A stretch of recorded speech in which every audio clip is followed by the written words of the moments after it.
la Shoah n'a pas été décidée dans Mein Kampf en 1924, c'est une absurdité, mais que dans les premières années de la guerre, il y a d'abord l'idée de mettre les Juifs dans le travail forcé, sous la soumission du travail forcé. Dès que Kruger arrive en Pologne, il met en place l'étoile jaune dès novembre 1939. Il met les Juifs en esclavage, ce qu'on appelle Arbeitsjuden, les Juifs de travail, en attente de mieux. On construit des ghettos un peu partout, c'est la décision de Heydrich du 21 septembre 1939. L'année 40 est floue dans le projet de solution finale, parce que le mot existe déjà. Il faut trouver une solution au problème juif. Les solutions, le répertoire est flou. Pendant toute l'année 40, les nazis pensent qu'ils vont déporter les Juifs d'Europe à Madagascar.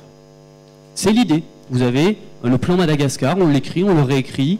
Peut-être qu'arrivant sous des tropiques et une situation de nourriture mauvaise, peut-être qu'ils mourront. Mais ce n'est pas un projet de génocide, c'est un projet d'extinction. Je suis d'accord que le distinguo est assez peu clair, mais dans la tête des nazis, c'est très différent.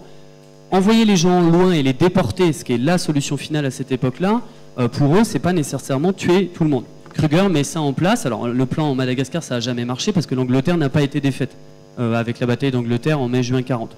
À partir de là, les nazis n'ont plus de solution. On pense à des déportations vers l'Est. Il n'y a pas de solution. Donc, les Juifs restent dans des ghettos. Rien ne bouge. Vous le savez, tout va changer à partir de juin 41 et l'opération Barbarossa. Là, on se dit, on verra bien sur place et on déportera plus tard, bien plus tard, une partie des Juifs polonais ou allemands ou européens, peut-être à l'Est. C'est assez flou. Sauf que très rapidement, vous le savez, en Union soviétique, le décret d'Himmler, des commissaires, bon bref, le 22 juin 41, dit aux SS, aux Einsatzgruppen, qui suivent les troupes, vous devez exterminer tous les hommes en âge de... Enfin, tous les commissaires politiques. Et dans la tête d'un nazi, un commissaire politique, c'est un juif. Et en fait, entre fin juillet, enfin surtout mi-août 41, après avoir exterminé tous les hommes en état de se battre, sur place, il n'y a pas eu d'ordre général, sur place, les chefs des Einsatzgruppen sont face à un défi très simple. Si on laisse survivre les femmes et les enfants, ils vont se venger. Et donc au mois d'août, on bascule d'une solution ciblée, qui est maintenant une solution d'assassinat, à une solution d'assassinat indiscriminé, qu'on peut désigner à partir de là comme un génocide, puisque ça veut dire la suppression de l'ensemble d'une population.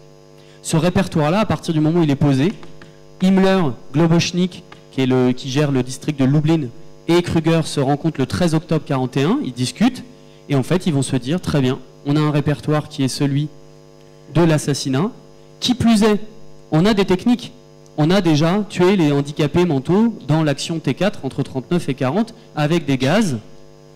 Faisons une synthèse de ces politiques de meurtre et on a une solution pour les Juifs polonais. C'est ce qu'on va appeler l'action Reinhardt, du nom de Reinhard Heydrich, qui consiste, là il faut bien la séparer, hein, c'est pas les Juifs européens, c'est les Juifs polonais. Et ça, cette décision, elle est faite très tôt. C'est uniquement à Wannsee, ou même un peu plus tard, qu'on va étendre cette idée de destruction des Juifs polonais à l'ensemble des Juifs européens, et donc à la déportation. C'est à ce moment-là que Eichmann rentre dans la danse.